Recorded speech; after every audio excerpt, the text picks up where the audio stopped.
Hey guys! Welcome back to my channel. So, I know guys na hindi ako naka-upload recently kasi wala akong ma-content and kaya nag-research ako ng i-upload ko ngayong araw ay tungkol sa passport. So, marami din akong nakikitang tutorial dito, no? Kaya i-share ko sa inyo guys kung ano yung mga natutunan ko sa kanila. And lalo na sa mga renewal ng passport. But before we start guys, thank you for patient, no? Kasi hindi nga ako naka-upload ng ilang araw. And don't forget guys na yung mga dati kong upload ay panoorin nyo lang guys about sa mga tutorials and makaka-help yun sa inyo. And don't forget to subscribe guys, and let's start na the tutorial video. So alam naman natin guys, yung passport is importante, no, as a government ID din yan, no. And yung passport kasi guys is nandyan na lahat ng information ninyo, and pwede yan, no, accept yan guys basta hindi pa expired ang inyong passport. So, ibig sabihin guys, kapag less months na ang inyong passport, ibig sabihin guys is i-renewal nyo na po yan. Ibig sabihin, kapag kunyari nagbakasyon po kayo as a tourist or visit, and mag-stay po kayo sa ibang bansa ng 2 months, if yung passport nyo is mag-expire na yun ng 2 months, is ibig sabihin guys, red flag na po yun sa immigration. So, yung immigration guys, kasi sila yung nagtatanong, tinitignan yung mga passport ninyo, visa, ganyan. And, tips ko sa inyo guys, kung gusto nyo makapunta sa ibang bansa, ay kailangan nyo guys i-renewal ang inyong passport. Ibig sabihin guys, gagawa po ulit kayo ng new passport. Ganun pa din naman guys sa una, no? Sa unang sa unang passport ninyo, babaguhin lang yung expiry date, no? Babaguhin ang expiry date. Siguro kung married na kayo noon or ipapaano siya, update nyo siya, kaya nga. Pero ang passport kasi guys, alam ko 10 years pa, no? Or ganun, mga years pa bago ma-expired. So, guys, kung kayo ay mahilig mag-travel, and kung gusto nyo pumunta sa iba't ibang bansa, ay tips ko sa inyo guys is i-renewal na yung passport ninyo. So, bakit nga ba natin kailangan i-renewal ang passport natin kapag malapit na siya expired? Kasi, lagi nga na sinasabi ko, ang immigration ay medyo mahigpit sa mga requirements. So, ibig sabihin, kapag nakita nila na yung passport ninyo ay malapit na ma-expired, ibig sabihin may upload po kayo. Ang upload po, it means hindi po kayo makakalipad at hindi po kayo makakapunta sa destination ninyo kung saan nyo gustong pumunta. Sa ibang bansa man yan o local, ganyan.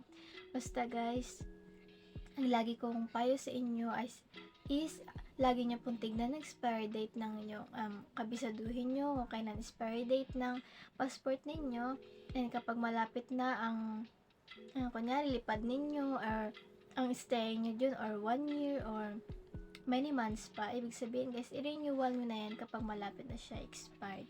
Kasi, syempre kapag pumunta kayo sa immigration, syempre passport, tsaka boarding pass, at tsaka visa agad, diba? Nyo sa immigration. Kaya, pag nakita nila yan, na malapit na expired, so ibig sabihin, hindi po kayo makakalipad.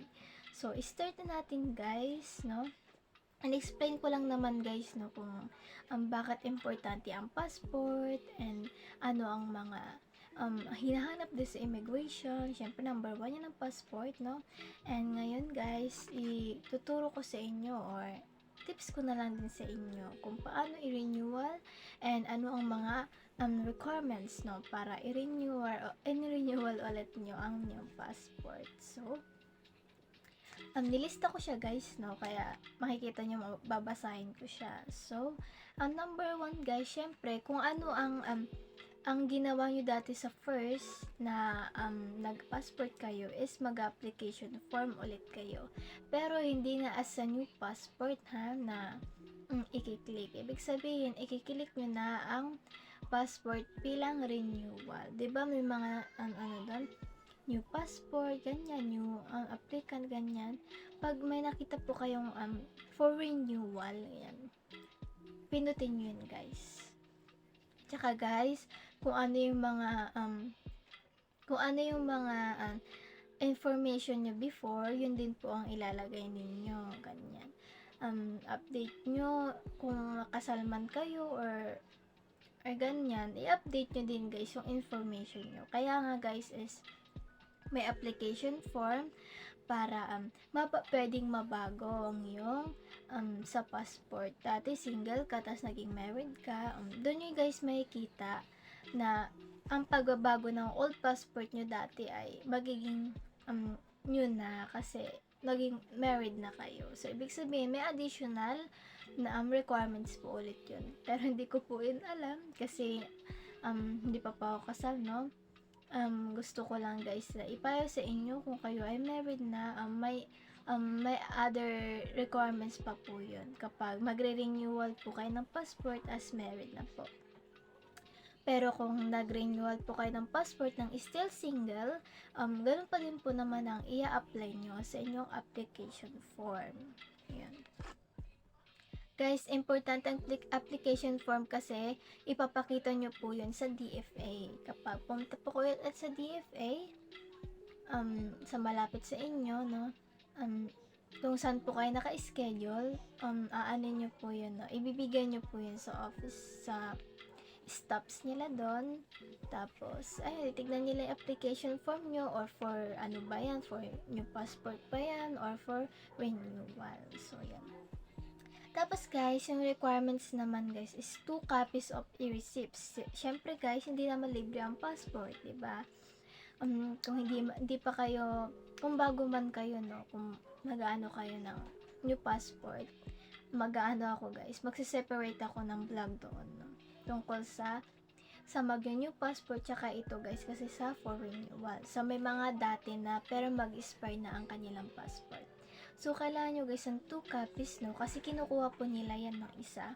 Kunyari, ako, nagbayad ako doon. Nagbayad ako sa GCash, kanyan. So, yung e-receipts kasi, yun yung proof na nagbayad ka, diba? And kapag nagbayad ka guys, kailangan ng 2 copies ng e-receipts para meron sa'yo at meron din sa pagbibigyan mo ng application form mo with e-receipts. Tapos guys, dalhin nyo din guys yung old passport ninyo para makita na totoo nga na magre-renewal ka ng passport. Tsaka kung married ka guys, sabihan nyo na lang guys yung mag-a-assist sa inyo na married na po ako, ganyan. So, ano pa po ang additional requirements, or guys, pwede nyo nang i-visit din yung ng DFA, no, para makita nyo guys kung ano man ang other requirements kapag married na kayo. So, yun guys. Pasensya na guys sa maingay. So guys, pagpasensyahan nyo na kung maingay, no? Kasi yung bata umiiyak. And lalakasan ko na lang yung boses ko. So, yun guys, no? 2 copies of e-receipts kasi kailangan yan guys. Kasi kapag nagbayad po kayo, makaka-receive po kayo ng printed na e-receipts na ibig sabihin ay nagbayad na po kayo na inyo para sa passport. Tapos yung number 3 naman na old passport with valid ID guys, 'di ba? Mas maganda guys kung dalhin niyo guys yung old passport ninyo para talaga masigurado yung mag-a-assist sa inyo na totoo pala na magre-renewal ka ng passport. Kasi mas maganda guys, 'di ba? Kung dalhin natin yung old passport natin para makita din ng mag-a-assist sa inyo kung may problema man, 'di ba? Or kahit hindi man, at least prepared po kayo. Tapos with valid ID na din guys, no? Kasi syempre lagi nilang tinitignan kung legit ba yung nasa harapan nila or legit ba yung yung ina-apply mo noon. Ganon. Tapos ipasa nyo na yan guys sa DFA kapag meron na kayo nun. So guys, no, ang lagi kong payo sa inyo, napanood ko to guys sa isang YouTube din kasi guys, tungkol din sa isa PSA din guys. Kung hindi nyo pa napanood yung tungkol sa national ID or tungkol sa e-fill ID ko na blinag dati, guys, click nyo yung channel ko and visit nyo yun and explain ko sa inyo kung ano ba ang ipapasa, no, kung ano pwedeng ipasa ang e-fill ID sa DFA sa pagpapagawa ng passport, pero hindi printed, guys. I mean, hindi siya laminated. So, kapag pumunta po kayo sa PSA, dapat guys, kung ano ang binigay ng PSA sa inyo na e-fill ID, ganun din po ang ibibigay nyo sa DFA, hindi po laminated.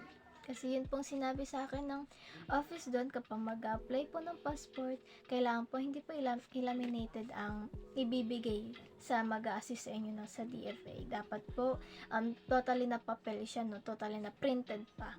Ganon. Kaya guys, panoorin nyo guys yung e-fill ID ko, no? How to get e-fill ID and use, guys. Click nyo yan guys sa aking YouTube channel, and i-explain ko guys kung ano ang gagawin ninyo and paano kayo makakuha ng e-fill ID. So, back to topic. So, kung gusto nyo guys, no, pwede kayo guys pagbayad sa GCash, credit card, or debit card sa fees na pagpagawa ng passport ng renewal.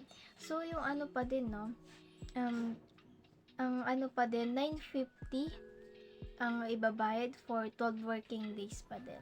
So, hintayin nyo yan guys kapag nakapasa po kayo sa DFA, sa mga application, sa picture, or ganyan.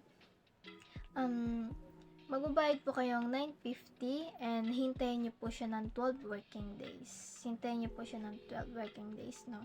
So, kung magbabiyahe po kayo sa ibang bansa, dapat po ay unahin nyo na po muna ang passport, visa, ayan. Kasi yan guys, mga matatagal yan makuha.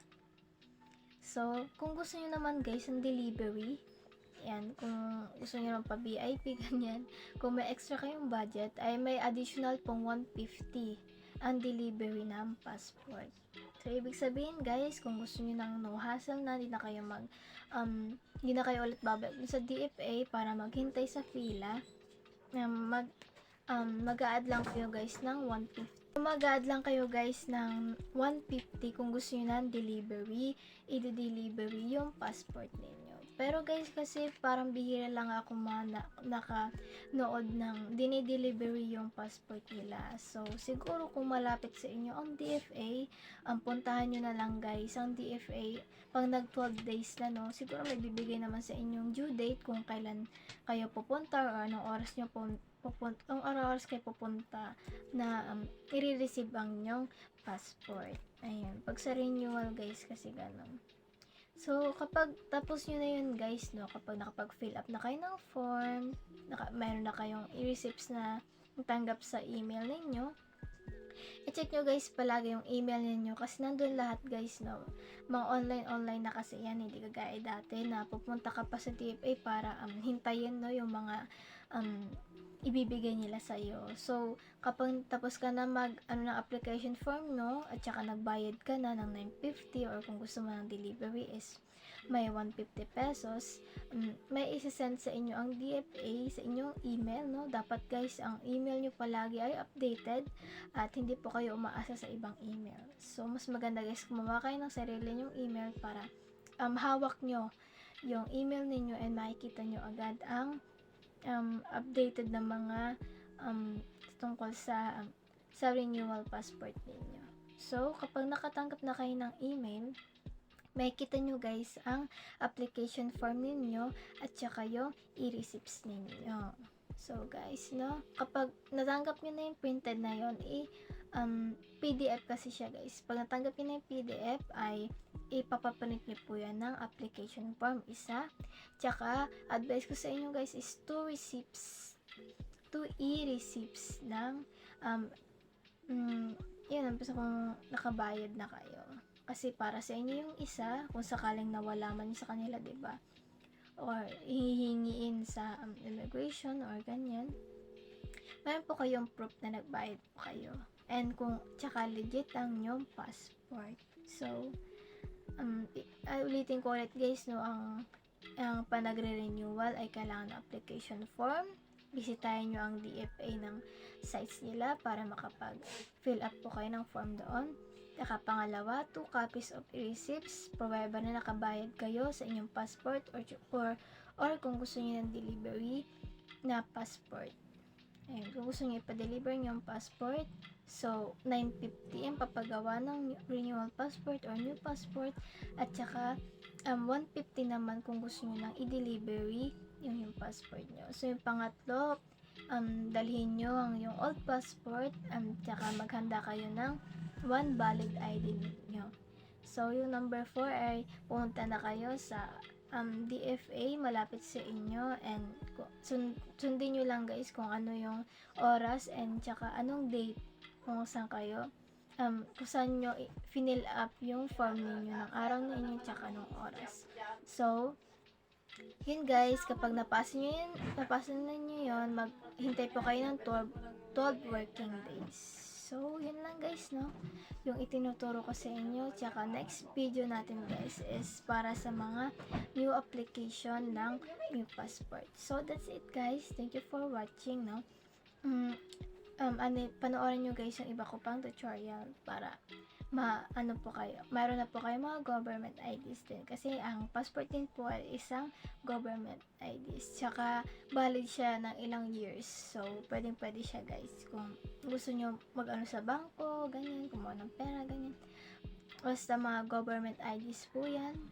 Pasok po yan sa mga requirements ng mga kung saan nyo gustong i-ano yung mga government IDs ninyo. So, that's it guys. Don't forget to subscribe to my channel.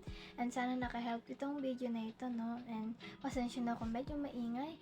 And that's it guys. Thank you for watching. Bye!